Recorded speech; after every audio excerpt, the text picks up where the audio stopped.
Shalom, selamat malam Bapak Ibu Saudara sekalian. Malam ini kita lanjutkan online Bible study kita, yaitu masih dalam serinya Satu Raja-Raja, ya. Sesi kelima, Salomo dan Berhala. Untuk itu kita siapkan dulu, mari kita berdoa. Mari kita tundukkan kepala. Bapa di surga, kami mengucap syukur. Malam ini sesi kelima, kitab Satu Raja-Raja, Salomo dan Berhala. Bapak Ibu sekalian, di sesi yang lalu kita sudah membahas betapa kayanya Salomo ini. Digambarkan perak di zamannya Salomo itu seperti batu, nggak ada artinya sama sekali. Salomo dalam 1 tahun mendapatkan ratusan ton emas. Jadi sebenarnya sampai saat ini tidak ada seorang raja yang lebih kaya dari Salomo, ya. Dan ia sangat terkenal karena hikmatnya dan karena kekayaannya. Nah, sehingga kita sudah bahas juga, sehingga Ratu Seba dari jauh bahkan itu bisa ini negeri Seba, ya. Kemungkinan yang kedua di sini kan negeri Seba, Ethiopia. Jauh-jauh dari negeri Seba, seorang ratu kemana? Ke Yerusalem. Ingin ketemu dengan Salomo. Itu yang lalu, ya. Oke, kita lanjutkan. Ya. Kita pembacaan Alkitabnya kita lanjutkan dengan pasal 11, saudara. Di pasal 11, Salomo beristrikan perempuan asing. Coba kita baca ya ayatnya, ya. Adapun Raja Salomo mencintai banyak perempuan asing di samping anak Fir'aun. Ia mencintai perempuan-perempuan Moab, Amon, Edom, Sidon, dan Het. Waduh, ini keterlaluan loh sebenarnya, ya. Padahal tentang bangsa-bangsa itu Tuhan telah berfirman kepada orang Israel, janganlah kamu bergaul dengan mereka, dan mereka pun janganlah bergaul dengan kamu, sebab sesungguhnya mereka akan mencondongkan hatimu kepada allah-allah mereka. Hati Salomo telah terpaut kepada mereka dengan cinta. Waduh, Salomo ini cintanya banyak sekali, ya. Di ayat 3 dicatat bahwa ia mempunyai 700 istri dari kaum bangsawan dan 300 gundik. Istri-istrinya itu menarik hatinya daripada Tuhan. Nah, ini dia. Masa Salomo lebih tertarik sama istrinya daripada Tuhan? Ini pelanggaran berat loh, saudara. Pelanggaran berat terhadap hukum Tuhan.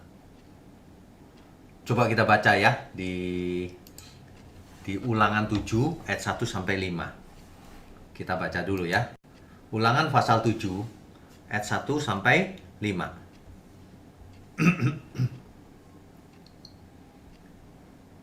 Ya, saya bacakan ya. Apabila Tuhan Allahmu telah membawa engkau ke dalam negeri kemana engkau masuk untuk mendudukinya, ke Kanaan maksudnya, ya, dan ia telah menghalau banyak bangsa dari depanmu, yaitu orang Het, orang Girgasi, orang Amori, orang Kanaan, orang Feris, orang Hewi, dan orang Yebus. 7 bangsa yang lebih banyak dan lebih kuat daripadamu. Dan Tuhan Allahmu telah menyerahkan mereka kepadamu, sehingga engkau memukul mereka kalah. Maka haruslah kamu menumpas mereka sama sekali. Harus ditumpas semuanya. Janganlah engkau mengadakan perjanjian dengan mereka, dan janganlah engkau mengasihani mereka. Ini perintah Tuhan. Ayat 3-nya jelas nih. Janganlah juga engkau kawin-mengawin dengan mereka.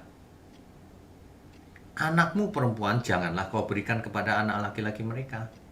Ataupun anak perempuan mereka jangan kau ambil bagi anakmu laki-laki. Ayat ini tentu diketahui oleh Salomo. Kan Salomo hikmatnya luar biasa. Tidak mungkin Salomo tidak tahu. Tapi ia sengaja melanggar. Waduh, ini parah nih. Kenapa dilarang Tuhan? Ayat 4-nya. Sebab mereka akan membuat anakmu laki-laki menyimpang daripadaku, sehingga mereka beribadah kepada Allah lain. Maka murka Tuhan akan bangkit terhadap kamu, dan ia akan memusnahkan engkau dengan segera. Tetapi beginilah kamu lakukan terhadap mereka. Mezbah-mezbah mereka haruslah kamu robohkan.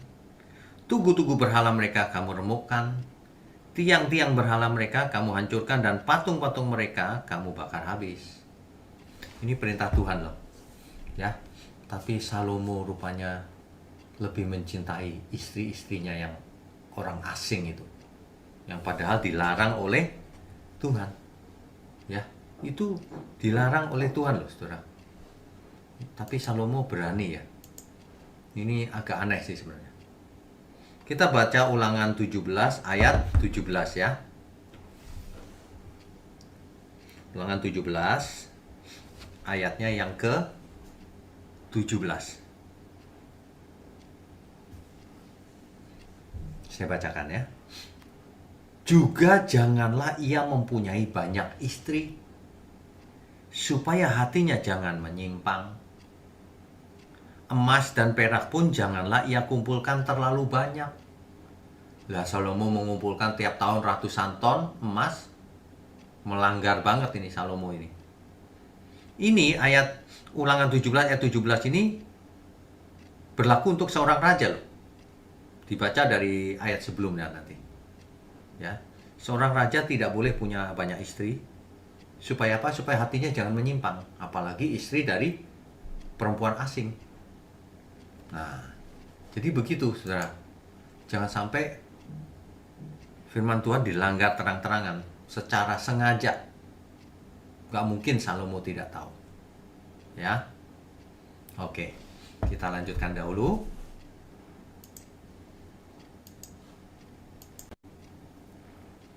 Ya. Jadi itu adalah pelanggaran langsung dari Ulangan 7 ayat 1-5 dan Ulangan 17 ayat 17. Ya. Saudara sekalian, akhirnya Salomo menyembah ala-ala asing. Kan sudah diperingatkan oleh Tuhan. Akhirnya Salomo menyembah ala asing. Ya.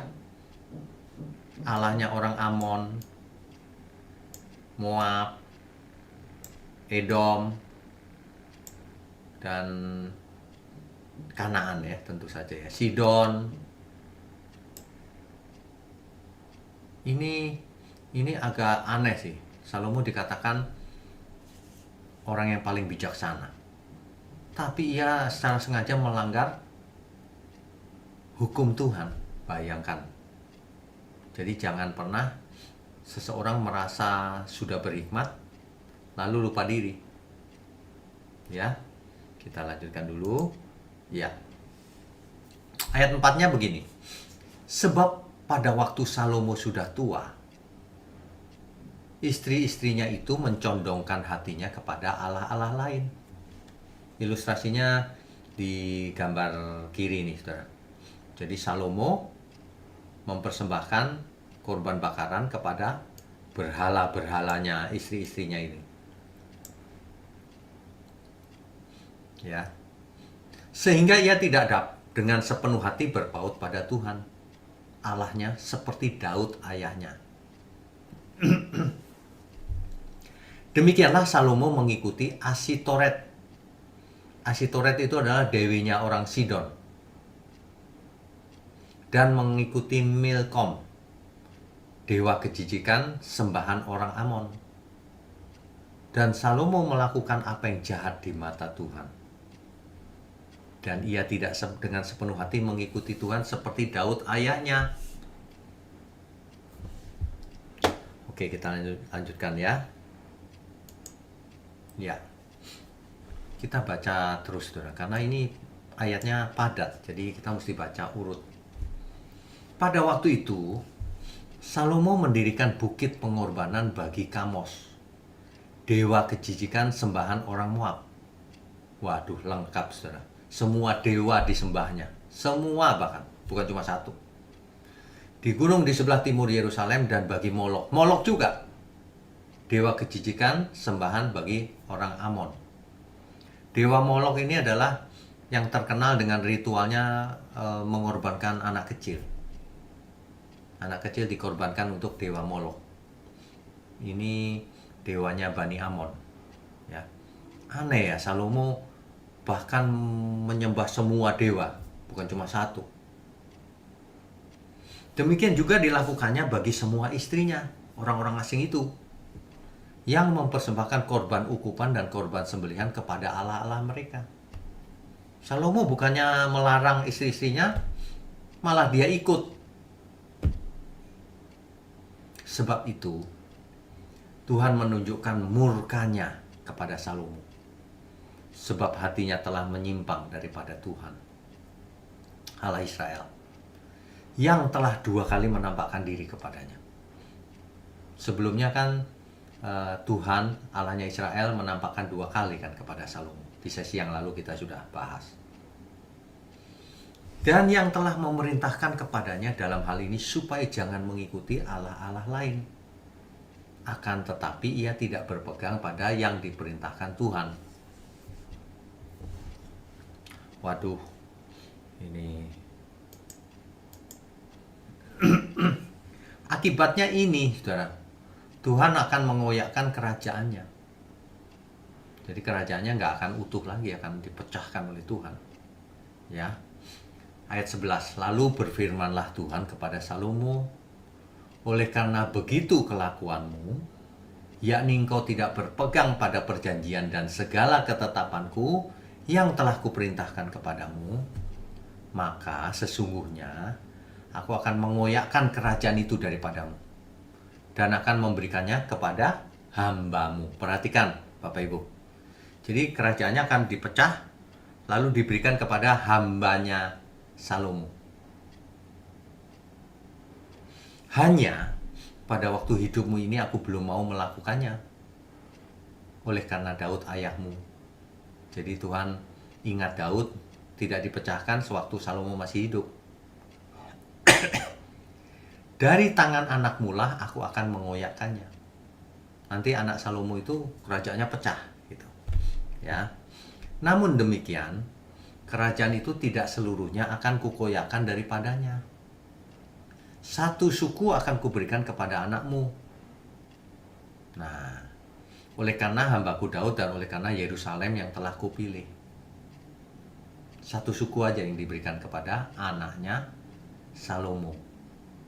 Sedangkan 10 suku diberikan kepada hambanya Salomo.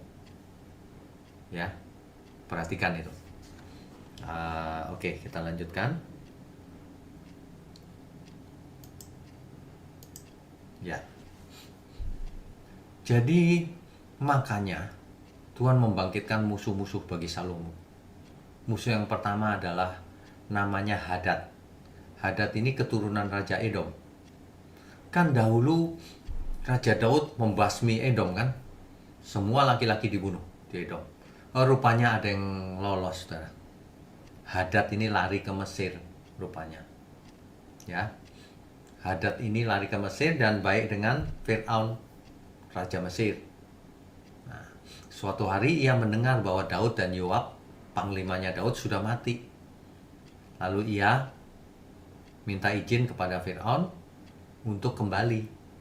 Untuk apa? Untuk menyerang Salomo. Ya. Nanti Bapak Ibu Saudara bisa baca di 1 Raja-Raja pasal 11 ayat 14 sampai 22 itu, kisah itu. Ya.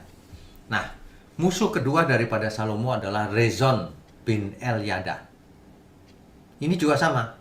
Ketika Daud ingin bunuh semuanya, ia melarikan diri ke Damsyik. Nah, lalu menjadi musuhnya Salomo.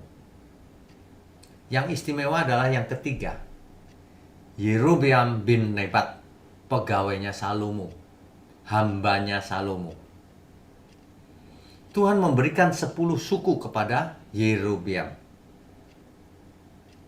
Tuhan mengutus Nabi Ahia. Karena Salomo berdosa, Tuhan mengutus Nabi Ahia untuk bicara dengan Yerobeam.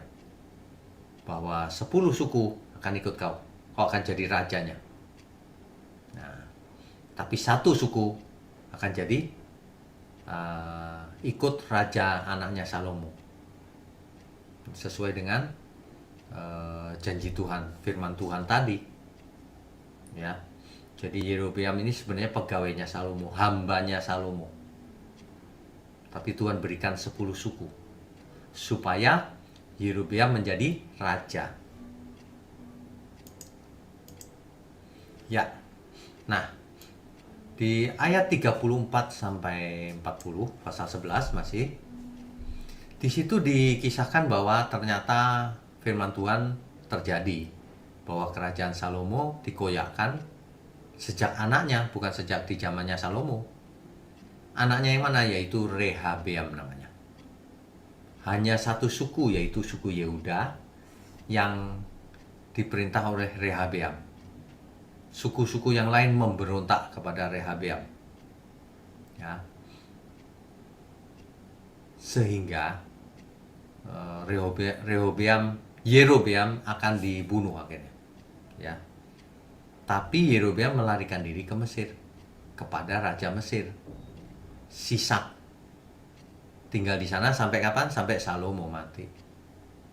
Nah, ya, setelah Salomo mati, barulah Yerobeam bersama rakyat menemui anaknya Salomo, Rehabeam.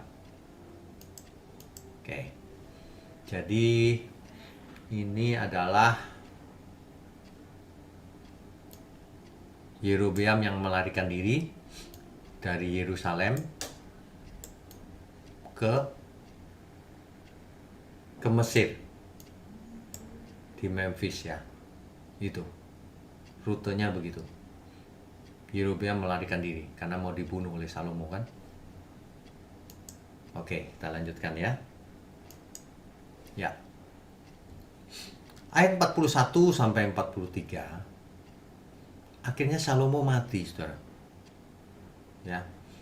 Selebihnya dari riwayat Salomo dan segala yang dilakukannya dan hikmatnya, bukankah semuanya itu tertulis dalam kitab riwayat Salomo? Lamanya Salomo memerintah di Yerusalem atas seluruh Israel ialah 40 tahun. Jadi Bapak Ibu Saudara, Israel sempat mempunyai suatu kerajaan yang sangat kaya, yang damai. Sebenarnya bukan damai, Salomo mengalahkan semuanya. Jadi daerah kekuasaannya luas dari utara sampai selatan, yang kekayaannya sangat besar. Dicatat di Alkitab per tahun berapa ratus ton emasnya, belum persembahan dari Raja Mesir dan sebagainya, saudagar-saudagar dan lain-lain, belum dihitung itu pada. Tapi dicatat bahwa perak aja tidak ada artinya di zamannya Salomo. Perak itu artinya sama dengan batu nilainya. Ini menggambarkan bahwa Salomo sangat kaya. Ya, itu puncaknya kerajaan Israel. Dan bersatu, tidak ada pecahnya, bersatu. Sejak Daud ya, bersatu. Nah, lamanya Salomo memerintah di Yerusalem 40 tahun, Saudara. Kemudian, ayat 43-nya. Kemudian Salomo mendapat perhentian bersama-sama dengan nenek moyangnya. Bapak Ibu, Saudara sekalian, kalau mendengar istilah mendapat perhentian bersama-sama dengan nenek moyangnya, itu artinya mati. Kenapa pakai istilah itu? Artinya dijadikan satu dengan nenek moyangnya. Tapi di balik itu sebenarnya mungkin ada maksud Tuhan juga, bahwa semua orang mati ngumpul jadi satu. Rohnya. Di perjanjian lama, semua orang yang mati, rohnya ke Sheol, ke dunia orang mati. Jadi belum jelas waktu itu. Makanya ditulisnya mendapat perhentian bersama-sama dengan nenek moyangnya. Di mana tidak jelas. Pokoknya dikubur bersama gitu. Rohnya tidak dijelaskan di zaman Perjanjian Lama. Dan ia dikuburkan di kota Daud, ayahnya. Maka anaknya menggantikan dia, yang namanya Rehabeam. Rehabeam menjadi raja menggantikan dia. Ya, oke, kita lanjutkan. Ya, Bapak Ibu perlu ingat, Daud dan Batsheba melahirkan Salomo. Salomo melahirkan punya anak yang namanya Rehabeam yang menggantikan Salomo. Nanti Rehabeam ke Abiyah dan seterusnya. Ya. Silsilahnya ini terus sehingga akhirnya sampai kepada Mesias. Jadi ini adalah silsilahnya Mesias. Makanya Perjanjian Lama itu mengantarkan kita kepada Sang Juru Selamat. Belajar Perjanjian Lama itu jangan hilang karena detailnya. Ini untuk apa ya belajar raja ini, raja itu, dan seterusnya, terus hilang, nggak ngerti. Jangan, ini sedang menelusuri silsilahnya Mesias. Jadi Perjanjian Lama itu sedang mengarahkan kita kepada datangnya Mesias. Beserta latar belakangnya bangsa Israel, lahirnya bangsa Israel. Perjanjian yang pertama yaitu Taurat, dan seterusnya. Ya, oke. Kita lanjutkan dulu ya. Ya. Akhirnya kerajaan ini pecah, saudara. Ini sebenarnya materi Rabu depan, tapi saya jadikan satu saja sekarang. Sebab kita mau selesaikan secepat mungkin ya. Jadi kita lanjutkan saja. Pecahnya kerajaan, pasal 12. Rakyat Israel dan Yerobeam mengingatkan Rehabeam atas perbuatan ayahnya yang menyusahkan rakyat dulunya. Tetapi Rehabeam berkonsultasi dengan tua-tua. Tapi rupanya Rehabeam gak mau dengar yang tua-tua. Ia nanya lagi kepada yang masih muda. Dijawab oleh yang masih muda. Jangan mau menyerah. Maka Rehabeam menjawab jawaban rakyat dan Yerobeam dengan keras. Aku lebih keras dari ayahku. Gitu. Waduh. Akibatnya Rehabeam ditolak oleh sebagian besar rakyat. Nggak mau mendengar kata rakyatnya. Padahal Yerobeam yang ditunjuk menjadi raja. Tapi Rehabeam mengeraskan hati. Akibatnya Rehabeam hanya menjadi raja atas orang Israel yang diam di kota-kota Yehuda. Jadi Rehabeam hanya menjadi raja satu suku. Nah, sesuai dengan firman Tuhan yang tadi. Hanya satu suku disisakan untuk Rehabeam. Yehuda. Ya. Sisanya yang jadi raja adalah Yerobeam. Menjadi raja seluruh Israel. 10 suku. Jadi 10 suku ada di utara, 1 suku ada di selatan. Ya. Nah, begitu. Ini saudara. Yehuda ada di selatan, di sampingnya Laut Mati, dan Israel ini adalah bagian yang utara. 10 suku. Ya. Ini Danau Galilea, ini Sungai Yordan, dan ini Laut Mati. Begitu ya. Oke, kita lanjutkan. Ya. Ini adalah Yerobeam yang lari ke Mesir. Setelah mendengar Salomo mati, ia balik.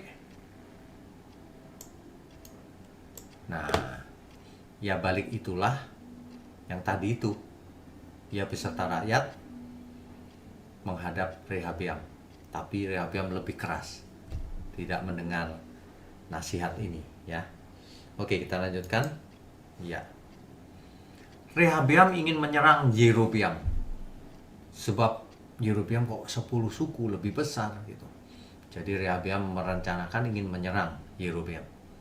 Tetapi Tuhan melarang hal itu melalui perantaraan Semaya, abdi Allah. Diingatkan, jangan. Gitu. Dijelaskan begini.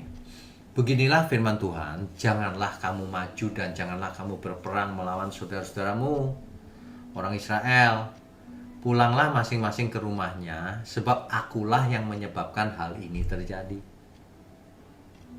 Tuhan bicara itu, aku memang maunya. Bahwa Yerobeam akan menjadi raja 10 suku, dan Rehabeam hanya menjadi 1 suku. Oke, kita lanjutkan ya. Ya. Yerobeam ini ya, melunjak, saudara. Keterlaluan. Dia itu kan hambanya Salomo, pegawainya Salomo. Dipilih Tuhan supaya menjadi raja atas Israel. Tapi setelah menjadi raja, ia mulai menyimpang. Apa menyimpangnya? Rupanya Yerobeam berpikir, nanti kalau rakyat beribadah, ibadahnya kan ke Yerusalem pusatnya.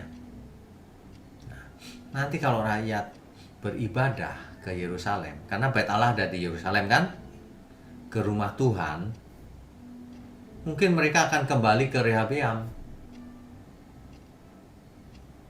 Mungkin nanti balik lagi. Jadi Yerobeam takut. Lalu yang dilakukannya konyol sekali. Yerobeam membuat 2 anak lembu jantan dari emas. Bapak Ibu Saudara masih ingat lembu emas itu seperti yang dibuat oleh, buatnya 2. 1 ditaruh di Betel, di 1 di Dan. Dan itu di utara. 1 di selatan, 1 di utara. Dan rakyat menyembahnya. Jadi Yerobeam ini menyebabkan umat Israel berdosa besar. Ia juga membuat kuil-kuil dan mengangkat imam yang bukan dari suku Lewi. Padahal hari itu ambilnya harus dari suku Lewi. Ini melanggar banget. Dan ia membuat hari raya yang sama dengan yang ada di Yehuda. Tetapi mempersembahkan korban kepada anak lembu emas itu. Wah, ini Yerobeam sangat menyimpang ya. Sudah dianugerahi kesempatan oleh Tuhan menjadi raja Israel, tapi malah menyimpang. Nah, ketika Yerobeam berdiri di atas mezbah, datanglah seorang abdi Allah ke Betel dan menyampaikan hukuman Tuhan atas Yerobeam. Demikian, yaitu 1 Raja-Raja pasal 13 ayat 2 dan 3. Kita baca ya. Lalu atas perintah Tuhan berserulah orang itu terhadap mezbah itu, katanya, hai mezbah, beginilah firman Tuhan. Bahwasanya seorang anak akan lahir pada keluarga Daud, Yosia namanya. Ia akan menyembelih di atasmu imam-imam bukit pengorbanan yang membakar korban di atasmu. Juga tulang-tulang manusia akan dibakar di atasmu. Pada waktu itu juga ia memberitahukan suatu tanda ajaib, katanya. Inilah tanda ajaib bahwa Tuhan telah berfirman bahwasanya mezbah itu akan pecah sehingga abunya tercurah di atasnya. Nah, mendengar hal ini, Yerobeam tidak suka. Dia seorang raja kan. Lalu ia teriak dengan tangan menunjuk, tangkap dia. Abdi Allah ini disuruh ditangkap. Tetapi ketika tangannya menunjuk, kejang, nggak bisa ditarik lagi, kaku, saudara. Dan Yerobeam takut. Dan benar bahwa mezbah itu akhirnya pecah dan abu tercurah di atasnya. Sementara Yerobeam kaku tangannya. Sehingga Yerobeam akhirnya, tolong dong doain, minta ampun supaya tanganku balik lagi. Akhirnya balik lagi. Setelah berbagai peristiwa, rupanya Yerobeam tidak bertobat loh, saudara. Sehingga akhirnya itu menjadi dosa bagi keluarga Yerobeam dan mereka dilenyapkan dari muka bumi. Makanya ya, kalau dikasih anugerah itu jangan disia-siakan. Ya. Oke. Ini kisah tentang matinya Yerobeam. Ayat 14. Dan Tuhan akan membangkitkan baginya seorang raja atas Israel yang akan melenyapkan keluarga Yerobeam. Seperti kenyataan sekarang ini. Kemudian Tuhan akan menghajar orang Israel sehingga tergoyah-goyah seperti gelagah di air, dan ia akan menyentakan mereka daripada tanah yang baik ini yang telah diberikannya kepada nenek moyang mereka. Ia akan menyerahkan mereka ke seberang sungai Efrat sana, oleh karena mereka telah membuat tiang-tiang berhala mereka, dan dengan demikian menyakiti hati Tuhan. Ia akan lepas tangan terhadap orang Israel oleh karena dosa-dosa yang telah dilakukan Yerobeam, dan yang mengakibatkan orang Israel berdosa juga. Ya. Lamanya Yerobeam memerintah 22 tahun, saudara. Kemudian ia mendapat perhentian bersama-sama dengan nenek moyangnya. Perhatikan ekspresi itu digunakan sama. Kemudian ia mendapat perhentian bersama-sama dengan nenek moyangnya. Maka anaknya menjadi raja menggantikan dia. Oke, kita teruskan dulu. Ya. Ini Yerobeam mati ya. Nah, ini Rehabeam. Tetapi orang Yehuda melakukan apa yang jahat di mata Tuhan. Rupanya Yehuda juga sama melakukan yang jahat di mata Tuhan. Dan mereka menimbulkan cemburunya dengan dosa yang diperbuat mereka. Lebih daripada segala yang dilakukan nenek moyang mereka. Lebih jahat lagi, saudara. Sebab mereka pun juga mendirikan tempat-tempat pengorbanan dan tugu-tugu berhala dan tiang-tiang berhala di atas setiap bukit yang tinggi dan di bawah setiap pohon yang rimbun. Bahkan, nah ini ada bahkannya. Kalau dulu nenek moyangnya melakukan ini, sekarang Yehuda melakukan yang lebih jahat. Bahkan ada pelacuran bakti di negeri itu. Mereka bikin kompleks. Di suatu penyembahan itu ada pelacurnya. Waduh. Sambil beribadah kepada berhala, sambil melakukan pelacuran. Pelacuran bakti namanya. Mereka berlaku sesuai dengan segala perbuatan keji bangsa-bangsa yang telah dihalau Tuhan dari orang Israel. Mereka melakukan apa yang dilakukan bangsa-bangsa asing ini, sama persis. Ayat 20 dicatat begini. Kemudian Rehabeam mendapat perhentian bersama-sama dengan nenek moyangnya. Itu ayatnya salah deh, bukan 20. 1 Raja-Raja 14.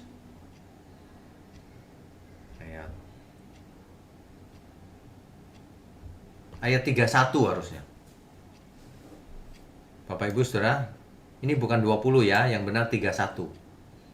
Kemudian Rehabeam mendapat perhentian bersama-sama dengan nenek moyangnya. Sama semuanya.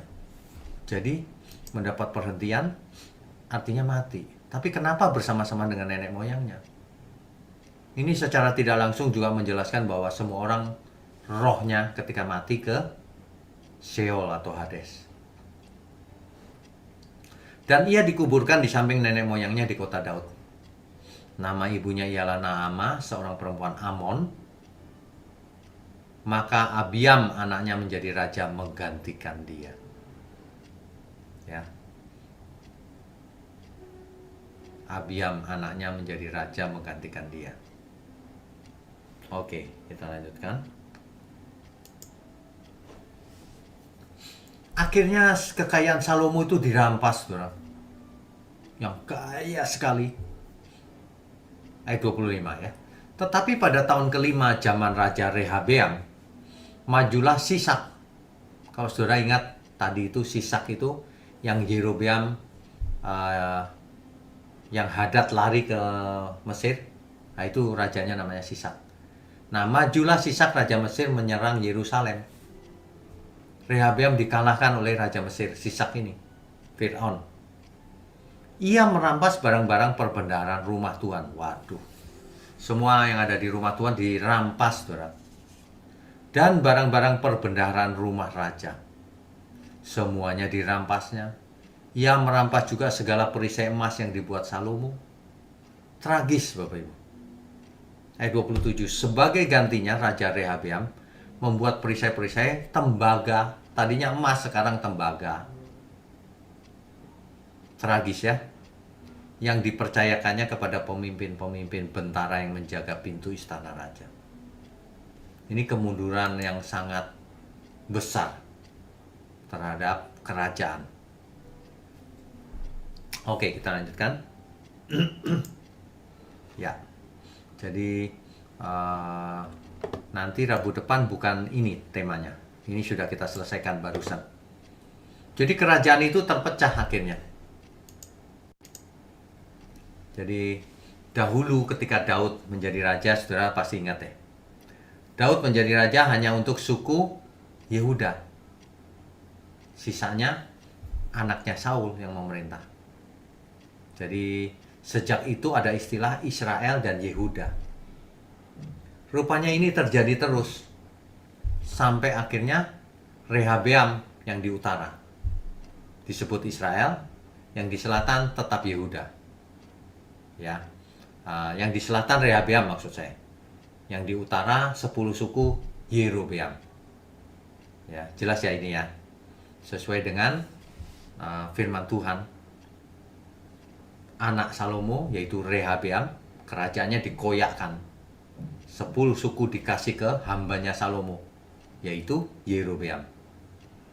Ditinggalin 1 suku Yehuda kepada Rehabeam, anaknya Salomo. Kenapa? Karena Tuhan sudah memilih Yerusalem. Karena Tuhan memandang ya Daud, keturunan Daud. Kan gitu. Ya. Ternyata itulah silsilahnya menuju ke Mesias. Nah, jadi kalau kita belajar Perjanjian Lama, itu yang penting sebenarnya menunggu datangnya Mesias. Ya. Begitu ya. Nah, dari kisah-kisah ini, sebenarnya ini kesalahan yang berulang-ulang dari generasi ke generasi, saudara. Tuhan berikan kesempatan baik-baik, dikasih anugerah, diberkati. Lah kok meleset, menyimpang ke kiri ke kanan. Yang lebih parah itu Salomo, yang tidak habis pikir. Salomo itu kan hikmatnya luar biasa ya. Lah kok malah seluruh istri dari seluruh suku-suku musuh Israel malah dikawinin sama dia. Waduh, semua dewa bahkan dia sembah akhirnya di hari tuanya. Jadi ini menjadi pelajaran buat kita semua juga. Jangan merasa kita sudah rohani tidak bisa jatuh. Nah, kalau kita perhatikan banyak sekali orang yang dahulunya rohani, sekarang jadi orang jahat, jatuh ke dalam berbagai dosa. Ada juga seperti itu. Jadi kita tidak boleh berhenti belajar, berhenti berjaga-jaga, siapapun kita. Apalagi kita zaman sekarang sudah menerima anugerah keselamatan. Jangan disia-siakan. Ya. Sebenarnya temanya masih sama, Tuhan akan murka jika manusia menyembah Allah lain. Itulah yang ditulis di kitab Wahyu. Jika seseorang diberikan tanda pada tangannya, dan diberikan tanda di dahinya, maka cawan murka Allah akan ditumpahkan. Tanda apa itu? Jika seseorang menyembah binatang itu. Nah, jika seseorang menyembah binatang itu, antikris, maka ia diberi tanda itu. Bukan kebalikan, kalau diberi tanda maka mengikut binatang itu. Bukan begitu. Ya, kalau seseorang menyembah binatang itu, ia diberi tanda di tangan kanan dan dahinya. Itu bukan fisik. Jadi jangan aneh-aneh. Itu vaksin, Pak. Karena ada yang bicara begitu. Jangan aneh-aneh. Nggak ngerti ngomong. Udah gitu ngaku-ngaku roh Yesus masuk dalam dirinya. Ada yang begitu soalnya. Mengaku ada roh Yesus, maka akulah Yesus. Ngomongnya gitu. Jangan kamu memasukkan cairan vaksin ke dalam tubuhmu. Wah, bohong, pembohong besar. Dia nggak ngerti Alkitab itu. Ngarang-ngarang sendiri. Padahal yang dimaksud adalah kalau kamu menyembah binatang itu, kamu ikut dia, artinya kamu belajar sama dia, maka itu kamu seolah-olah ditandai tangan kananmu dan dahimu. Ditandain apa? Tato? Bukan. Chip? Bukan. Itu figuratif, artinya kamu nanti tanganmu waktu bekerja, perbuatanmu itu akan diwarnai oleh binatang itu. Hidupmu berubah jadi seperti binatang itu. Di dahimu yang kau pikirkan itu ajarannya dia nanti. Kamu nanti jadi seperti dia. Makanya cawan murka Allah ditumpahkan, artinya Tuhan sangat murka. Itu artinya, ya. Tidak ada hubungan dengan chip atau vaksin dan sebagainya.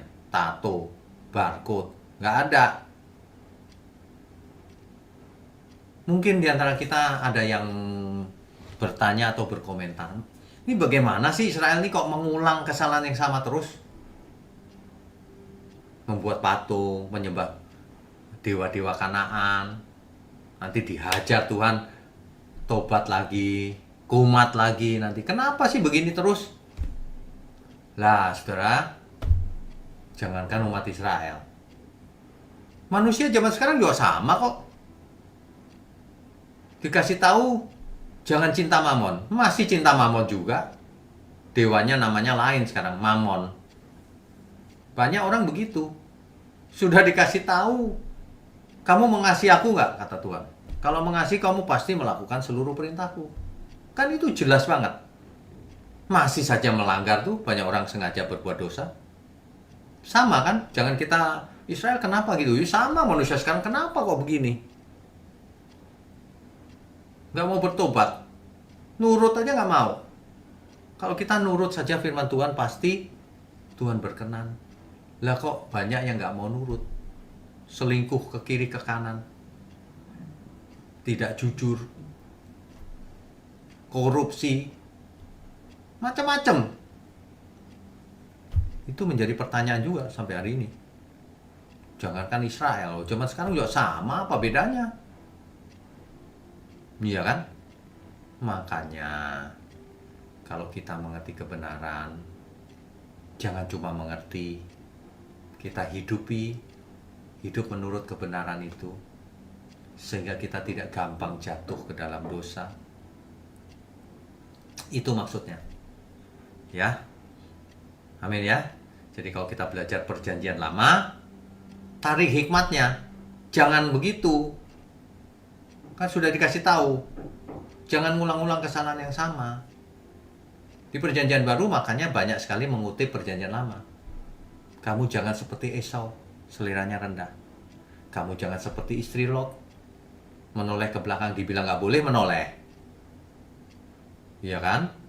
Jangan seperti Hawa, Adam, dibilang tidak boleh makan buah itu nanti kamu mati, malah dimakan. Coba bayangkan. Hari ini alangkah sulitnya orang kaya masuk surga, malah mau ingin kaya orang-orang. Coba, sama nggak itu sama Israel yang bandel itu? Sama. Bukan berarti nggak boleh kaya. Kaya itu sulit masuk surga kalau tidak mengerti kebenaran. Makanya kalau kaya, firman Tuhan berkata, ikatlah persahabatan dengan Tuhan. Mempergunakan mamon yang tidak jujur. Gunakan kekayaanmu itu untuk Tuhan, untuk jadi berkat bagi semua orang, dari keluarga kita sampai orang-orang sahabat kita, teman kita. Itu maksudnya, ya. Amin ya. Oke, kita lanjutkan dengan sesi tanya jawab. Co-host tolong. Ya, baik, kita sambung dengan sesi tanya jawab. Bagi Bapak Ibu yang ingin bertanya, silakan raise hand. Untuk penanya pertama, CEO1 Eni, silakan. Oke. Halo, shalom Pak. Shalom, Ibu Eni. Iya, apa kabar Pak? Semoga sehat Baik. semua Pak ya. Hmm, Pak, ada dua pertanyaan. Yang pertama Pak, Salomo kan menjadi raja tadi disebutkan 40 tahun ya Pak. betul. Kok angkanya sama ya Pak? Seingat saya Saul 40 tahun, Daud 40 tahun. Apakah ada istilahnya kebetulan juga dengan bangsa Israel muter-muter 40 tahun? Kok serba 40 tahun ya Pak ya? Itu yang pertama Pak. Ya. Betul Oke, nggak? 40 tahun dijawab. semua ya Pak ya? Betul. Dijawab ya, Bu. Iya. Ya memang faktanya begitu. Entah Hmm. kebetulan entah tidak, pokoknya faktanya begitu. Jadi ya kita ikut saja. Oke. Iya. Yang kedua Pak, tentang Salomo. Salomo itu kan diberikan hikmat langsung dari Tuhan ya Pak ya. Ya. Tapi kenyataannya di akhir hidupnya kan Salomo melakukan kejahatan yang luar biasa Pak ya. Ya. Murka Tuhan luar biasa sampai menyembah semua apa dewa-dewa kejijian Pak. Ya.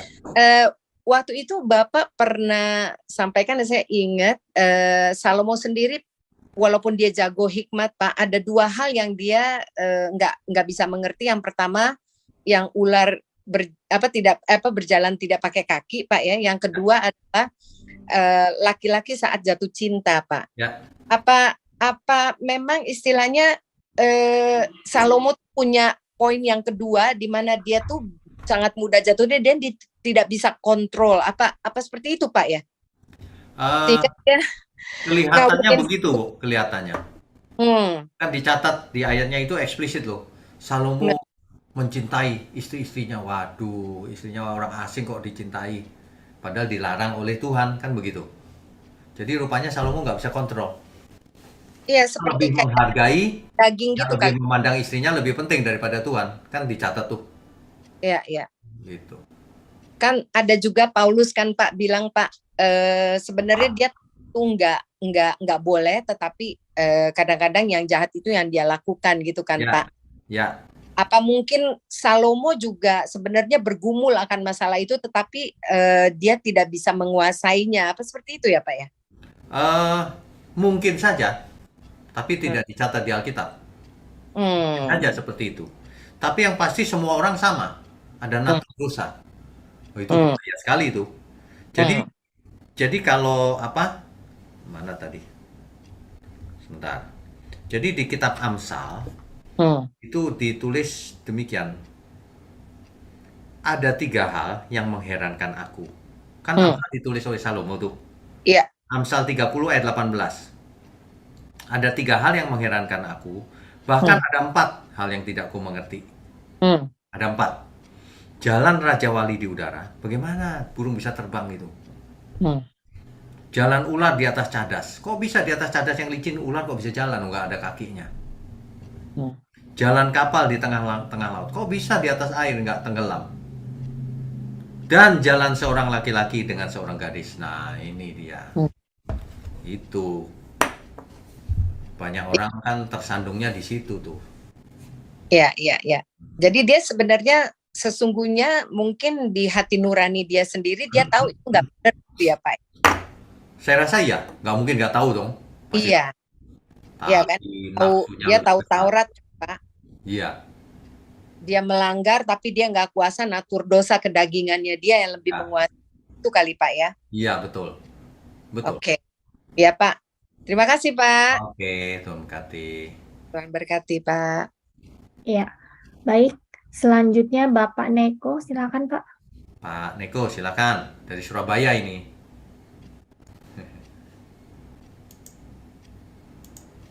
Silakan Pak. Di unmute Pak Neko. Di unmute dulu.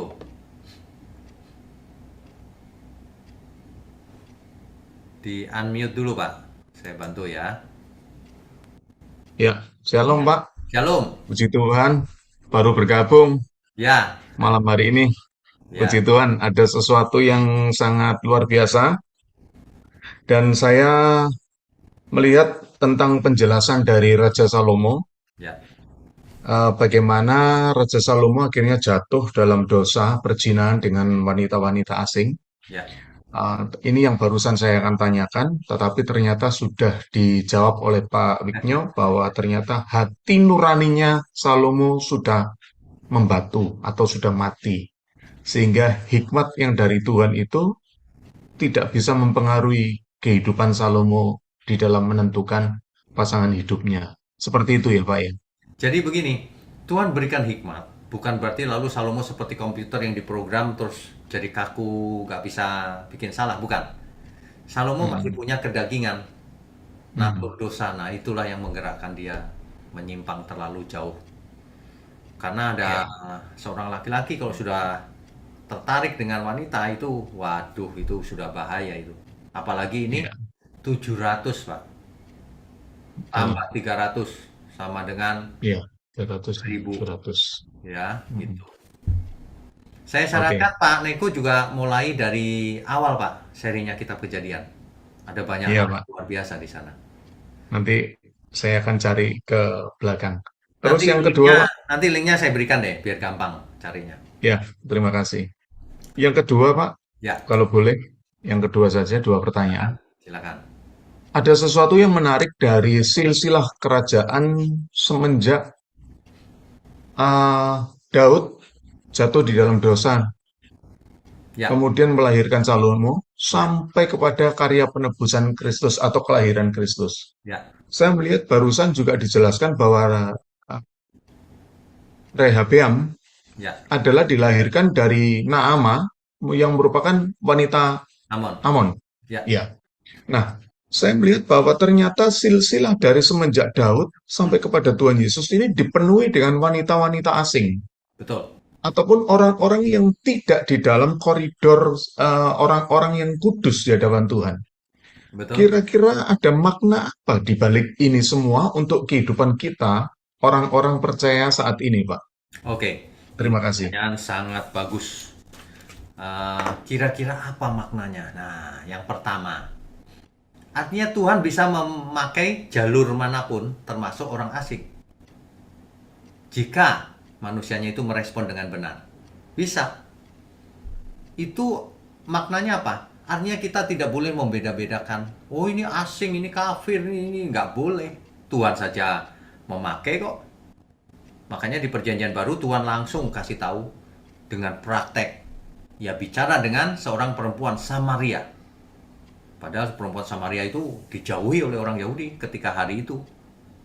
Tapi Tuhan Yesus berbicara dengan perempuan Samaria, orang-orang berdosa dan sebagainya dan sebagainya. Jadi rupanya eh, garis keturunan itu tidak murni Israel, sudah campuran. Nah, campuran aja masih begitu loh Pak, Ya, merasa Israel gitu, yang lain kafir. ya, Nah, ya, bayangkan, padahal udah campuran. Nah, makanya ya. Tuhan sengaja itu pakai yang begini, begitu, begini. Makanya jangan bangga kalau aku anak dari ini loh, pasti aku benar. Belum tentu. Anak dari seorang pendeta besar bisa aja rusak, Pak. Anak dari Betul. seorang yang tadinya berdosa banget bisa jadi hamba Tuhan yang besar. Masing-masing urusannya, kehendak bebas masing-masing kita untuk meresponi.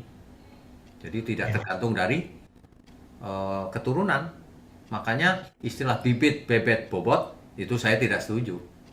Hmm, Sebab kalau urusannya bibit, bebet, bobot, lah orang tua kita siapa sih? Iya kan? Nggak bisa.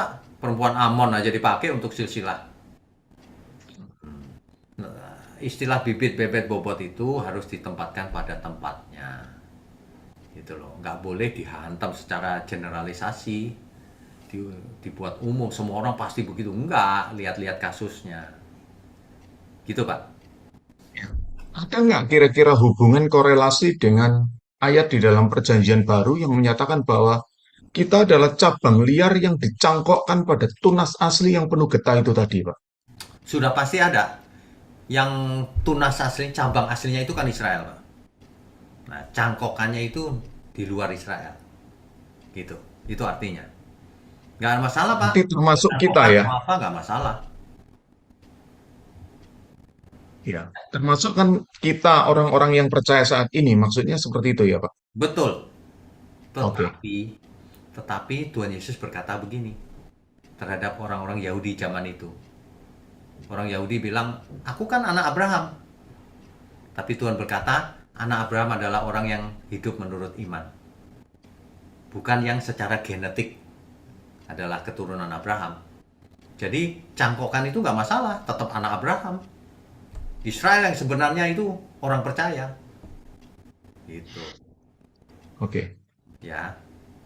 jelas. Terima Oke. kasih, Pak. Ya, Tuhan berkati. Ya. Oke, baik. Selanjutnya Bapak Jo, silakan Pak. Pak Jo, silakan. Shalom Pak Wiknyo. Halo. Udah dilahap semua nih sama dua penanya pertama sebetulnya. Habis ya, Pak. Soal perempuan asing ini. Iya, Ya iya. karena memang ya Pak, dari Ruth yang orang Moab, Rahab yang orang Yeriko, Ya. peran perempuan memang penting lah. Bahkan yang nggak tercatat sekalipun seperti Putri Firaun yang angkat Musa itu pun jadi penting gitu. Meskipun Betul. namanya nggak pernah tercatat. Oke, saya mau telisik lebih ke arah berbeda aja Pak. Begini Pak, kalau seandainya si Salomo dalam hal ini dia benar-benar punya hikmat, kejatuhannya kira-kira apakah bisa disebabkan karena dia sudah ada di titik nyaman hidupnya dia, Pak? Karena ini kan jadi ngeri juga nih. Iya, iya. Kami jadi ngeri juga. Kenapa? Salomo itu kan tercatat termasuk raja yang paling, saya pikir sepanjang sejarah saya baca Pak ya, yang tandingin Salomo itu mungkin kita jarang dengar, namanya Mansa Musa dari Kekaisaran Mali ya. Dia pernah saking royalnya dia waktu dia naik haji bawa 60.000 orang ke Mekah, itu dia bagi-bagi emas sampai harga emas dunia waktu itu rusak Pak, gitu loh, jatuh harga emas dunia. Nah ini Salomo ini kan yang luar biasa, nyaman hidupnya, berkuasa, berhikmat juga. Zona nyaman berbahaya juga artinya Pak ya, buat Sangat hidup kita. berbahaya. Kalau orang ada di zona nyaman sangat berbahaya. Makanya jangan ingin kaya kan gitu. Kalau kaya jangan terseret, jangan hatimu ada di sana karena sangat berbahaya. Dan kalau susah pun jangan hatinya juga jadi jahat. Begitu Pak ya? Nah, itu yang saya khotbahkan tuh. Ya, Jangan gara-gara miskin merasa mudah masuk surga gitu karena ada ayat orang kaya susah masuk surga. Enggak juga. ya. Itu miskin nggak masalah tapi harus masuk surga yang benar, jangan iri pada yang kaya. Baik. Gitu. Terima kasih Pak Wiknya, cukup. Oke. Selamat berganti. Ya. Selanjutnya Ibu Meme, silakan Bu. Bu Meme, silakan.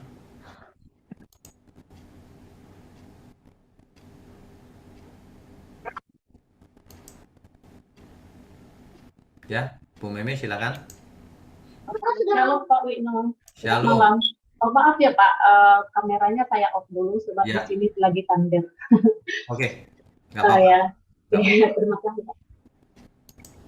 Terima kasih Pak untuk malam ini. Banyak hikmat yang dapat saya terima. Antara kita saja Pak, kita mau milih mana ya Pak ya, yang baiknya atau yang banyak juga Raja Salomo meninggalkan hikmat untuk kita ya Pak ya. Ya. Saya mau nanya ini ya Pak ya. Nah, ya. Ini Pak tentang itu Salomo ya, penyembahan berhala. Ya. Fakta tentang Salomo ini Pak menurut Alkitab ini adalah yang keenam Salomo, maksudnya raja yang keenam ya Pak ya. Kan yang pertama Saul, Tahu ya. yang kedua Ketiga. Daud. Yang anaknya Saul nggak dihitung. Oh anak-anak Saul. Tergantung bagaimana kita ngitungnya. Yang dihitung itu yang besar-besar biasanya. Saul, Daud, Salomo. Jadi ketiga. Yang ketiga ya. Tapi kalau ada orang ngotot enggak, ada sebelumnya ada sih, tapi itu enggak dihitung biasanya ya. Nggak dihitung ya Pak. Maaf ya Pak. Ya Salomo ini kan Pak jatuh ke dalam dosa akibat pengaruh istrinya juga ya Pak ya. Ya.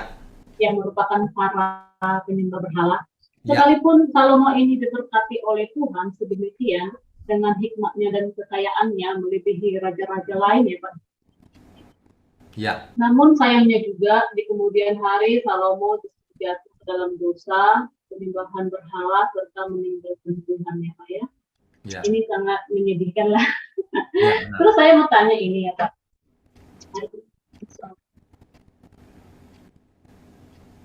Kenapa Raja Daud yang berzina dengan Bathsheba itu 2 Samuel 11 ayat 4.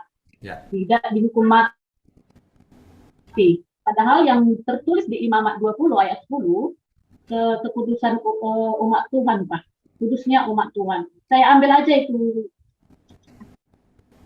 Oke, Ah, langsung saya jawab ya. iya Pak, iya. Oke. Kenapa Daud tidak langsung mati? Di ayat itu disebutkan sebenarnya Daud takut mati. Tapi Nabi bilang enggak, kamu enggak mati. Kenapa? Karena Daud bertobat. Daud mengakui kesalahannya. Daud bertobat. Maka Daud tidak mati hari itu. Oke. Jadi Pak, kalau itu Salomo mati sebagai penyembahan berhala, kenapa masa Salomo menyembah berhala, kenapa dia langsung nggak dimatikan Tuhan ya Pak? Padahal ada tertulis di situ Imamat 20 ayat 1-8 loh Pak. Ya, jadi tidak begitu. Setiap orang yang menyimpang langsung mati, setiap yang menyimpang langsung mati. Kalau begitu caranya seluruh dunia ini kosong. Kita pernah buat salah waktu kecil, mati. Nggak sempat bertobat nanti. Ya, Tuhan itu sebenarnya sabar juga. Tuhan memberi kita kesempatan agar kita berubah, bertobat. Gitu. Ya. Terus saya mau tanya Bapak ini, apakah kemungkinan Salomo bertobat pada akhir hidupnya ya Pak? Tidak tahu Menurut jawabannya. Bapak lah. Tidak tahu karena tidak dicatat. Kan yang dicatat di hari tuanya tuh menyembah justru di hari tuanya lagi.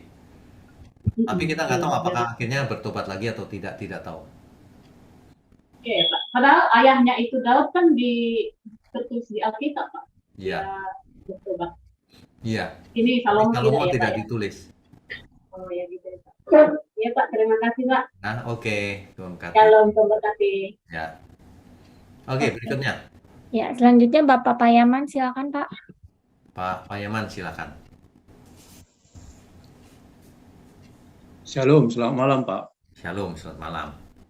Kalau tadi kerajaan Israel pecah, 10 di utara, 1 di selatan. Padahal ada 12 suku. Satu suku lagi kalau nggak salah Lewi, ini berada di mana Pak? Itu yang pertama, sekaligus lagi yang kedua Pak ya. Sebenarnya apa yang menjadi embrio cikal bakal pecahnya kerajaan Israel ini? Makasih Pak. Oke, baik. Embrio pecahnya ini kan terjadinya sejak awal, Pak, ketika Daud menjadi raja atas Yehuda.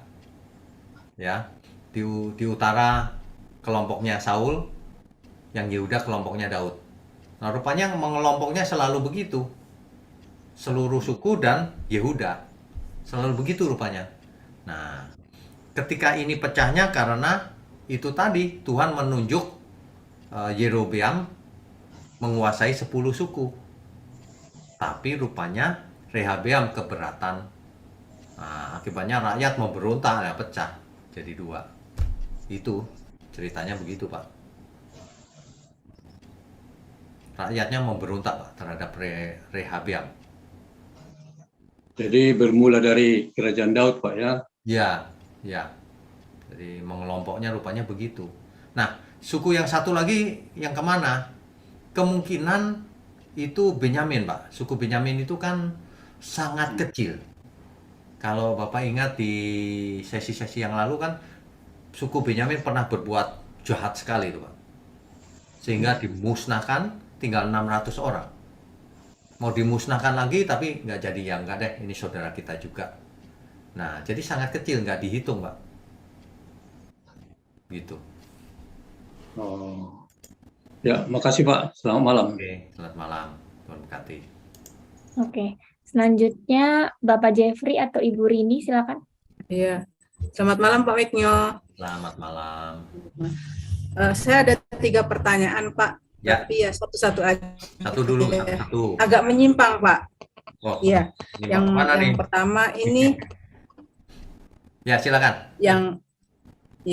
yang pertama dari Kitab Roma 8 ayat 11, kan nanti di masa kebangkitan kita semua dibangkitkan ya Pak ya.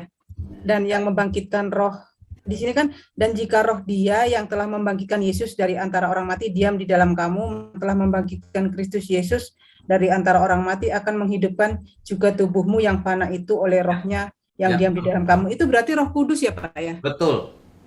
Terus bagaimana dengan orang yang tidak percaya Tuhan Yesus, Pak? Dibangkitkannya gimana itu? Oke. Rohnya Orang yang tidak maksudnya. percaya Tuhan Yesus Ya, dibangkitkan juga, dicatat di ya, Alkitab. ya. Nah, tetapi dibangkitkan untuk ditinggal di bumi yang jadi lautan api.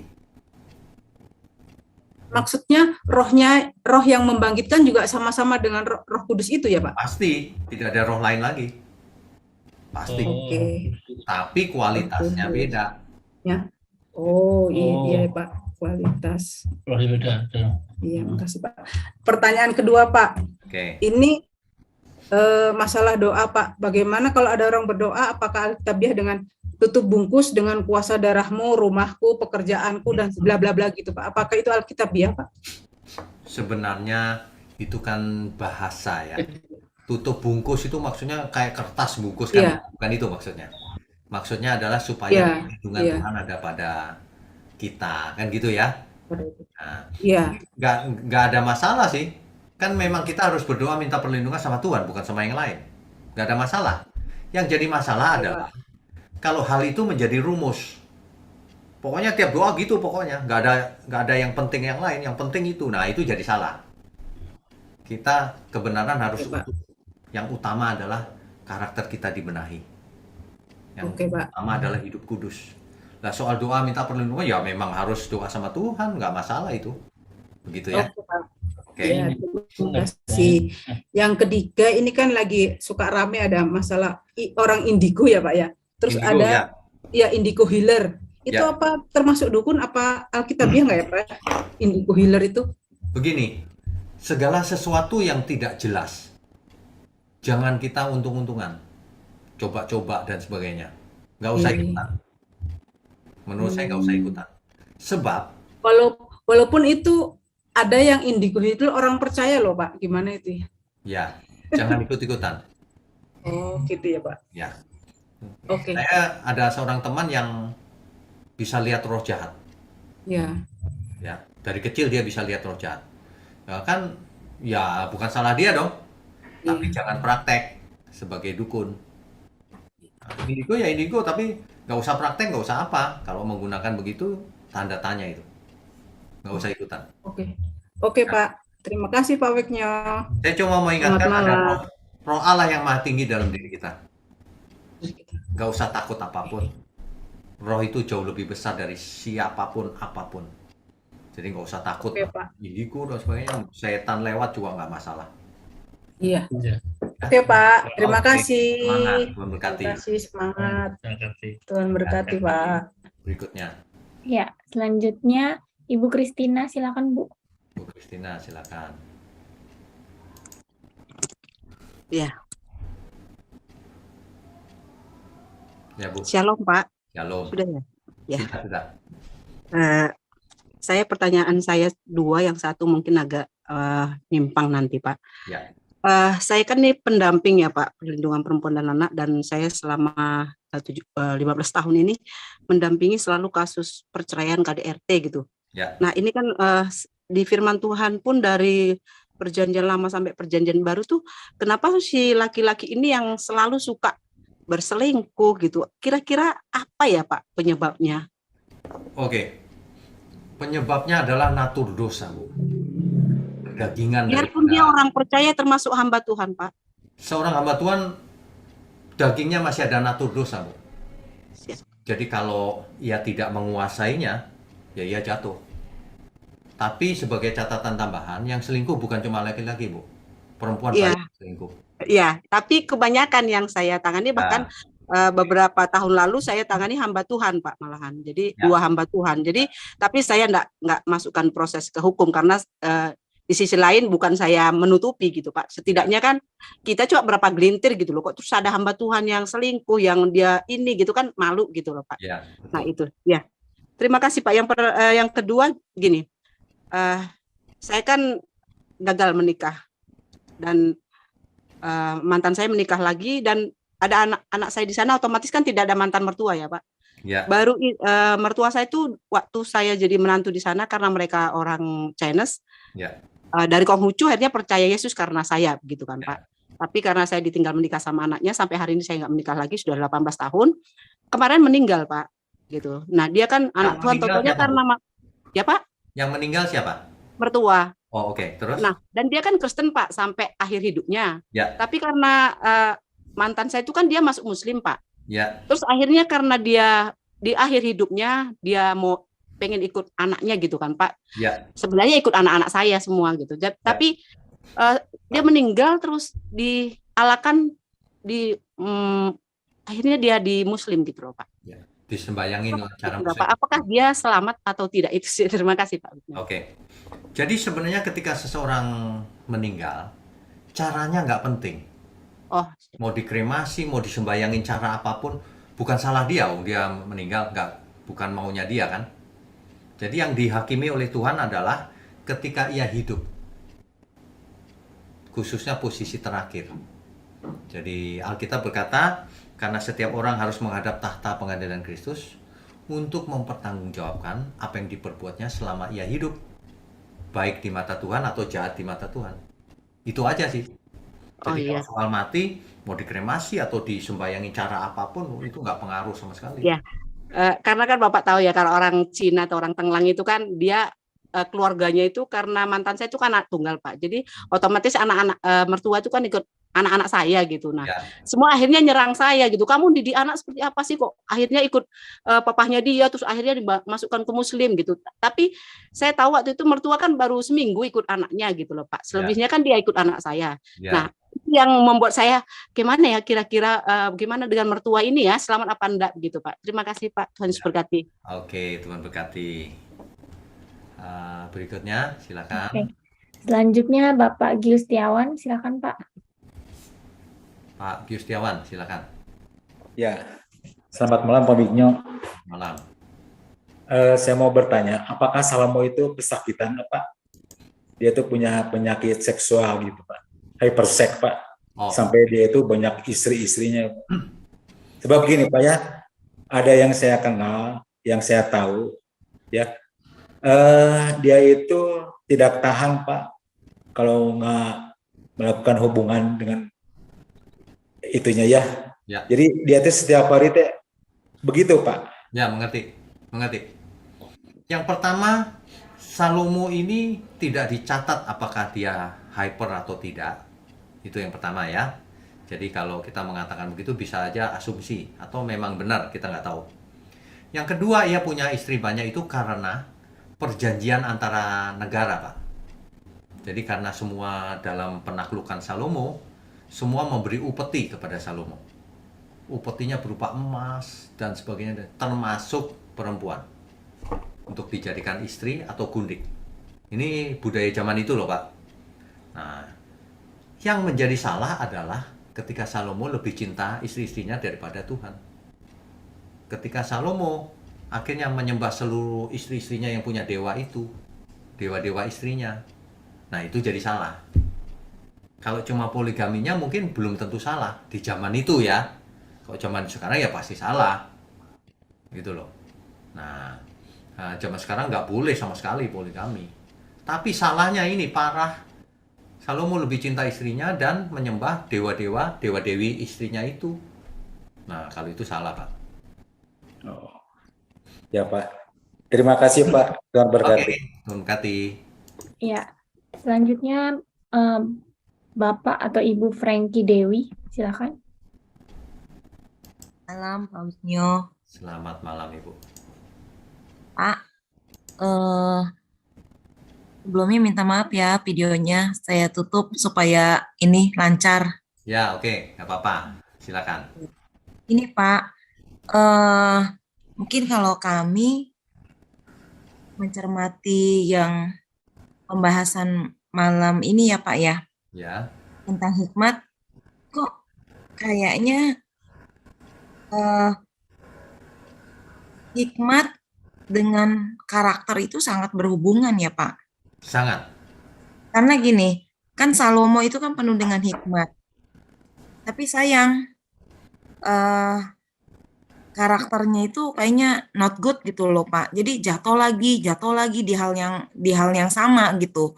Ya. Tidak peduli dari perempuan mana lah, intinya karakternya gitu ya Pak ya. Ya. Nah itu, terus di Alkitab kan tadi dibilang bahwa Tuhan memberikan satu kerajaan kepada anaknya, yaitu Rehoboam. Ya. Itu kan sebagai tanda pembuktian kesetiaan Tuhan gitu ya. Betul. Dipegang janjinya supaya sampai kepada keturunannya ya, keturunan sang juru selamat gitu. Itu kan padahal Tuhan udah menunjukkan karakter aslinya gitu ya. Walaupun si Salomo ini ibaratnya nggak benar, tapi Tuhan tetap kasih jatah lah gitu. Ya. Nah, sedangkan kalau yang hambanya itu siapa? Yerobeam mendapat 10 itu pun karena kesetiaan si hambanya ini kepada Salomo. Ya. Kayak gitu nggak Pak? Bisa saja, tetapi ujungnya kan Yerobeam juga sama aja tuh. Nah itu juga ujung-ujungnya kan jatuh juga kan Pak ya. Ibaratnya jatuh juga gitu di karakter. Saya jadi teringat gini Pak, yang di Perjanjian Baru kan arah dari pengajaran dari Tuhan Yesus itu kan supaya sama seperti Yesus. Betul. Sama seperti Yesus ini kan artinya karakter ya Pak ya. Betul. Berarti karakter itu nomor 1 dong Pak. Setelah itu baru hikmat. Benar nggak Pak? Betul sekali. Karena karakter itu dalam perbuatan itu yang paling penting. Iya, karena ngelihat kayaknya saya kan ini baru gabung 3 kali ya Det ya kita ya. 3 kali iya. Ya, ngelihatnya kok Salomo begitu, aduh kagum banget gitu ya dengan hikmatnya. Kenapa bisa jatuh gitu? Kalau dia karakternya baik kayak Tuhan Yesus aja, dicobai dengan berbagai ini tetap aja kan tangguh Pak. Betul. Mau dikasih kekayaan kayak mau dikasih ini itu tetap aja tangguh gitu pada saat masuk dalam pencobaan padang gurun ya Pak ya. Ya. Tapi kenapa ini orang yang penuh dengan karakter, penuh dengan hikmat Tuhan kok jatuh gitu, jatuh dan parah lah ibaratnya hari tuanya itu aduh tragis banget lah, sedih tadi Pak bener. Artinya ia nggak tangguh Bu. Artinya ia nggak tangguh.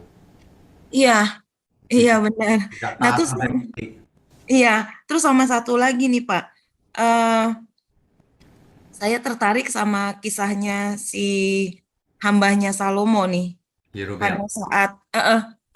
Yerobeam pada saat anaknya Salomo mau serang dia kan Tuhan bilang, jangan dong, itu kan masih saudara. Tuhan benar-benar memegang, terberkati banget lah dengan satu pembahasan ini ya. Tuhan, aduh luar biasa setia. Walaupun mungkin saya pribadi dan suami banyaklah hal-hal yang nggak baik, aduh dia pegang bener gitu janjinya, kesetiaannya terberkati banget Pak malam ini ya. Wah, tapi satu lagi nih yang dilakukan sama hambanya ini, dia kan membuat patung gitu ya. Kayaknya kalau yang saya lihat secara pribadi, mungkin kalau saya salah minta dibetulin ya Pak. Dari manusia Perjanjian Baru sampai perjanjian lama sampai perjanjian baru, bahkan sampai sekarang ini kayaknya model manusia ini kayaknya kepengennya itu Tuhan itu bisa dilihat, bisa disentuh, makanya itu dicari pengganti gitu loh, cari pengganti Tuhan, makanya bikin patung lah, bikin inilah gitu. Kayaknya model manusia tuh kayaknya demennya seperti itu gitu loh Pak, kalau yang saya lihat ya. Makanya saya teringat lagi nih sama perkataan Tuhan Yesus ke Thomas, berbahagialah orang yang tidak melihat namun percaya. Ya, betul. Betul ya Pak ya? Betul sekali. Ya, aduh malam ini benar terberkati, jadi terbuka lagi gitu. Padahal kan cerita ini kan udah, ya ampun udah puluhan tahun lah didengar gitu. Lah ya. Tapi dibukain lagi gitu loh Pak, aduh. Terutama itu tuh tentang karakter dan kesetiaan Tuhan, aduh luar biasa banget gitu ya. Terberkati banget Pak. Ibu ikuti yang dari seri Kejadian Bu? Iya Pak, saya lagi ngejar nih kalau baca Alkitabnya, saya baru sampai di Bilangan Pak. Ibu WA saya, nanti saya kasih linknya dan cara install online Bible Study di handphone. Jadi gampang ngikutinya, nggak usah cari-cari di YouTube. Gitu. Oke, berikutnya. Oke, selanjutnya Bapak Mulyono Sucitro, silakan Pak. Pak Mulyono, silakan. Ya, malam Pak Wiknyo. Selamat malam. Saya mau tanya Pak soal tadi kan Salomo itu kan mempunyai banyak istri dan gundik kan. Ya. Dari istri dan gundik itu akhirnya Salomo menyimpang karena percaya pada Allah lain kan gitu ya. Ya. Nah, Allah lain itu kan berhala itu tadi kan Pak ya. Betul. Nah, maksudnya berhala itu kan berarti dia tidak mengakui Allah sebagai Tuhannya kan gitu ya, dan mengakui berhala itu sebagai Tuhannya gitu kan, menyimpang kan gitu maksudnya kan gitu. Betul. Nah, di sekarang ini kan Pak Wiknya juga pernah bicara yang lalu-lalu bahwa berhala itu kan, saya menyorotin soal berhala ini Pak. Ya. Jadi soal mamon itu yang tidak jujur itu kan juga salah satunya berhala gitu kan. Mamon Terus bisa yang jadi berhala, bisa jadi alat Pak, tergantung kita. ya, jadi sesuatu yang menyebabkan kita menyimpang. Nah, terakhir ini kan Pak Wika juga bicara soal yang penting itu keselamatan kan gitu Pak. Ya. Keselamatan diri sendiri itu yang utama kan. Kalau lihat khotbah terakhir kan juga seperti itu Pak. Ya. Nah, saya akhir-akhir ini juga mulai baca Alkitab itu sampai kitab Roma Pak. Ya. Di situ ada tertulis bahwa di Roma 9 ayat 3 Pak, itu pilihan atas Israel, itu bicara bahwa, ini Paulus yang bicara bahwa bahkan aku mau terkutuk dan terpisah dari Kristus demi saudara-saudaraku, kaum sebangsaku secara jasmani. Ya. Nah ini juga refer ke Musa Pak, di Keluaran 32 ayat 32 Pak. Ya. Itu disebutkan bahwa tetapi sekarang kiranya engkau mengampuni dosa mereka itu, dan jika tidak, hapuskanlah kiranya namaku dari dalam kitab yang telah kau tulis. Ya. Nah ini kan berarti keselamatan Musa maupun Paulus itu kan sudah bukan yang utama lagi kan Pak. Kayaknya berhala bagi dia kan. Jadi dia nggak apa-apa nggak ditulis dalam buku kehidupan asal bangsa Israel itu selamat. Nah ini pengertiannya gimana Pak? Oke, baik. Ini sebenarnya bukan karena keselamatan nggak penting, keselamatan sangat penting. Cuman ini Rasul Paulus terbeban, jangan sampai mereka binasa Tuhan. Kalau Musa, kalau perlu namaku dihapus deh, jangan mereka binasa. Bukan berarti Musa nggak mau selamat. Ini lagi cerita keterbebanan itu supaya mereka selamat. Gitu. Bukan berarti nggak apa-apa aku nggak selamat, bukan gitu Pak. Itu ekspresi suatu permohonan kepada Tuhan bahwa janganlah Tuhan gitu. Gitu. Sebab kalau kita baca tulisan Rasul Paulus, ya, yang ku kehendaki adalah mengenal kuasa kebangkitannya dan seterusnya dan seterusnya. Gitu. Mati adalah keuntungan karena ketemu Kristus, kan gitu. Jadi bukan dia nggak mau selamat, selamat tetap penting, paling penting. Cuman ini lagi cerita keterbebanan terhadap orang lain. Mau yang lain juga selamat dong Tuhan gitu. Makanya dalam hidup kita pun harus seperti itu. Usahakan kita menjadi berkat, bagikan link-link kebenaran. Kalau ada orang yang nggak mengerti, kita jelaskan baik-baik. Kalau ada orang yang belum percaya, kita berkati dia supaya dia mau dengar perkataan kita dan seterusnya. Gitu Pak. Jadi mestinya kalau keselamatan untuk diri sendiri ya, tapi nggak mau membagikan ke orang lain, itu juga itu salah, berhala Pak. Diri sendiri ya. Itu salah Pak. Itu salah. Sebab keselamatan itu bukan hanya diri sendiri. Setelah kita mengerti, ya kita pun harus menjadi berkat bagi dunia yang gelap ini, menyelamatkan banyak jiwa. Ikut dalam pekerjaan Tuhan. Itu ikut dalam misinya Tuhan. Bukan nggak peduli sama orang lain selamat, yang penting selamat diri pribadi, bukan. Kita memang harus selamat, tapi untuk apa? Untuk menjadi berkat juga, untuk menyelamatkan banyak orang juga gitu. Ya. Berarti pengertiannya kalau kita nggak mau menginjili untuk menyelamatkan orang lain, kita sendiri juga nggak selamat ya akhirnya Pak ya? Kalau kita bisa melakukan, tapi kita nggak lakukan ya kita salah Pak. Kita berdosa di hadapan Tuhan. Kecuali memang kita tidak mampu melakukan, ya itu nggak dituntut. Setiap orang dituntut apa yang bisa ia lakukan. Jadi berhala itu bisa dari diri sendiri ya? Bisa. Diri sendiri bisa jadi berhala Pak. Kalau kita angkat diri kita setinggi-tingginya, jadi berhala itu. Sombong, lihat orang lain anggap enteng. Wah, jadi berhala itu Pak. Oke, itu aja Pak, udah jelas. Oke. Makasih Pak. Ya, Tuhan berkati. 2 lagi terakhir ya. Iya, oke. Selanjutnya Bapak Pantas, silakan Pak. Pak Pantas silakan. Shalom Pak. Shalom. Terima kasih atas waktunya Pak. Ya.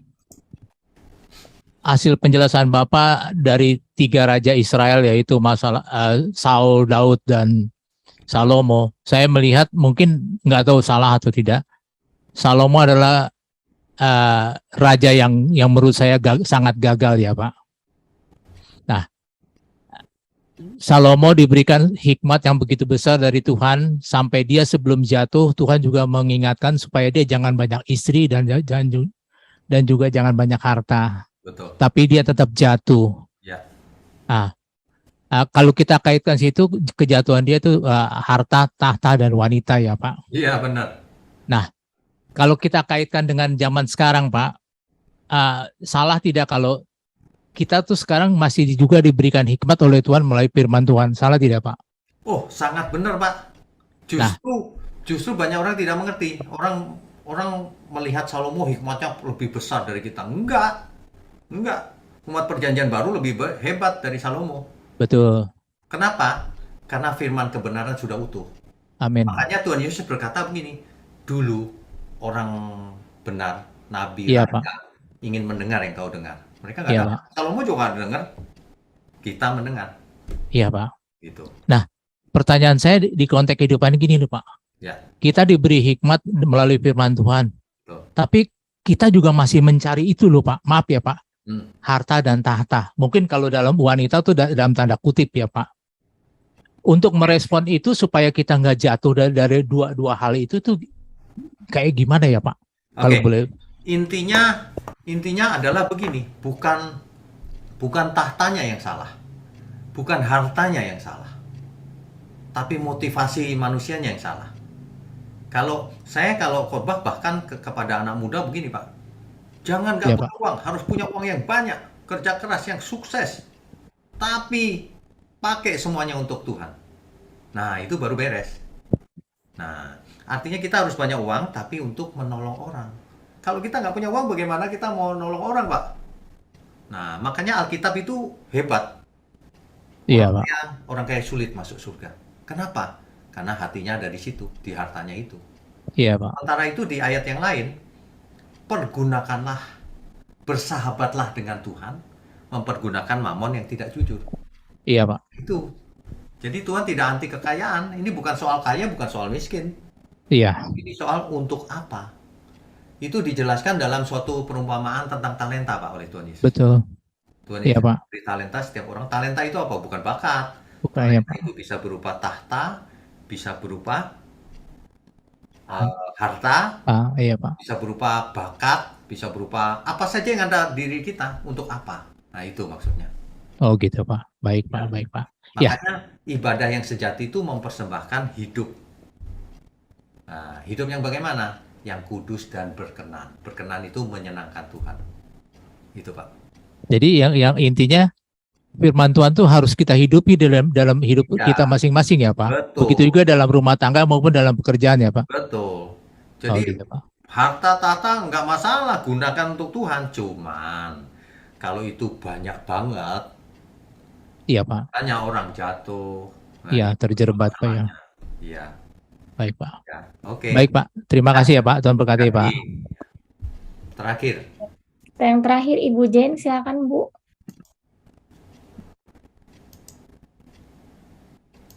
Silakan Ibu. Malam. Selamat malam. Suaranya hilang-hilang, Bu. Hilang-hilang lagi. Kenapa ya, Bu?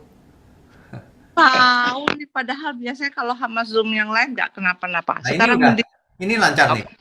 Oke, saya deketin. Aduh, face-nya saya semua.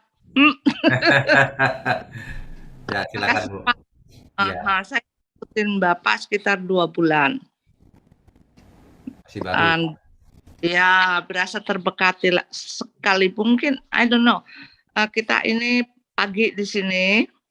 Jadi malam di sana, kita baru bangun. Itu di mana? Saya ada di Memphis, Tennessee. Di mana itu? Ada di Amerika, benar. Oke. Iya. Ya. Ya, saya berusaha untuk nguber gitu ya, untuk mengejar ketinggalan saya. Sekarang ini saya ada di sesi 40 semalam. Ya.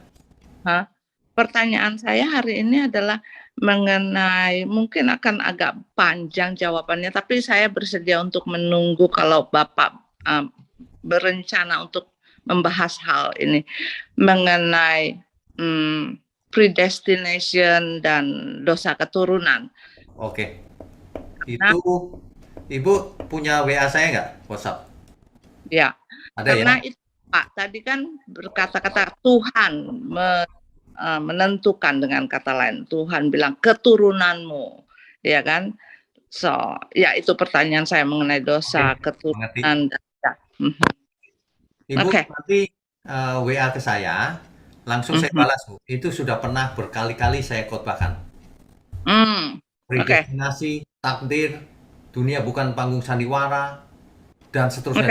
Sekali selamat tetap selamat, Tuhan yang menentukan, itu lengkap, Bu. Oke. Atau mungkin 20 bisa mengirimkan saya linknya. Bisa juga. Ya. Kalau Ibu mau cepat ya WA saya aja, nggak apa-apa, Bu. Oke. Saya punya WA-nya Bapak, saya udah pernah ngomong sama Bapak, mungkin Bapak nggak ingat karena kan, saya bisa bayangkan satu hari mungkin Bapak dapat WA-nya 2000 kali ya. Ya minta maaf kalau sampai lewat-lewat gitu. Bukan, saya nggak bisa membayangkan bagaimana saya kalau saya di posisinya Bapak, saya mungkin sudah lemparkan telepon.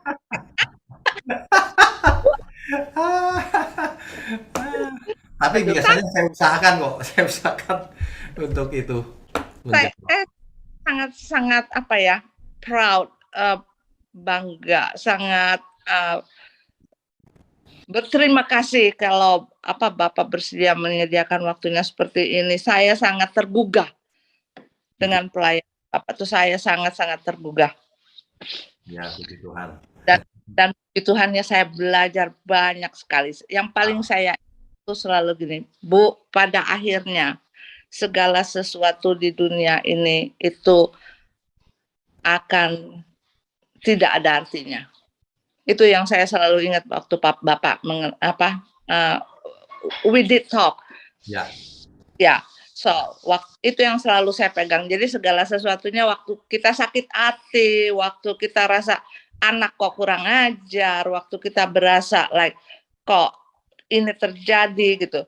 Terus saya selalu ingat kata-kata Bapak bahwa pada akhirnya segala sesuatu ini itu tidak akan berarti pada akhirnya, karena kita ini cuma sekedar numpang lewat di bumi ini. Benar sekali. Musafir itu semua. Ya, musafir ya. Makasih ya Pak, Tuhan berkati. Berkati Ibu. Selalu mengirimkan linknya kepada saya juga. Terima kasih banyak. Ya. Nah, Ibu nanti kalau sempat WA saya ya. Yap, I will. Yuk, makasih Pak. Oke, God bless you. Habis ya? Iya Pak, sudah habis. Oke, terima kasih Saudari Ripka sudah menemani kita sebagai co-host. Bapak Ibu Saudara sekalian, kita selesaikan ya malam ini. Kita tundukkan kepala, mari kita berdoa yuk. Bapa di surga, kami mengucap syukur, sangat mengucap syukur. Kalau di masa setelah pandemi ini justru kami mendapatkan banyak berkat. Firman-Mu sampai ke ujung bumi. Terima kasih Bapa, kami mau belajar sampai kesudahannya. Berkati setiap kami dengan kesehatan dan umur panjang, agar kami boleh belajar semakin menyempurnakan diri, semakin berkenan bagi Tuhan. Mohon berkati online Bible Study ini, sehingga mencapai ke ujung bumi. Dan siapapun yang mendengarnya diberkati. Hamba juga berdoa untuk tangan-tangan yang mendukung pekerjaan-Mu, Kau berkati juga berlimpah-limpah, agar mereka boleh menjadi berkat dimanapun mereka berada. Terima kasih Bapak, sebelum kami sudahi, kami percaya berkat Tuhan sudah turun atas kami. Di dalam nama Bapa, Putra, dan Roh Kudus. Haleluya. Amin. Saudara sekalian, Bicara soal kebenaran, setiap orang merasa benar. Makanya semua kecap di nomor satukan. Ada orang yang mengatakan saya paling benar, ini paling benar, itu paling benar. Mana sebenarnya yang paling benar? Oleh sebab itu, hadiri seminar 7 natur kebenaran dan aplikasinya. Seminar ini wajib dihadiri oleh para teolog, apologet, pengkhotbah, bahkan oleh para jemaat sendiri, agar kita bisa membedakan manakah yang benar, manakah yang salah. Inilah alat uji kebenaran yang sangat objektif dan alkitabiah. Pastikan saudara ikut dan ajak seluruh saudara dan sahabat-sahabat. Bapak-bapak dan ibu-ibu yang terkasih dimanapun berada, yuk kita belajar pelajaran Alkitab bersama secara online setiap hari Rabu jam 7 malam bersama Pendeta Bapak Wignio Tanto secara online, bisa melalui Zoom. Tetapi kita harus mendaftarkan dulu ke nomor berikut ini. Selamat bergabung dan Tuhan Yesus memberkati.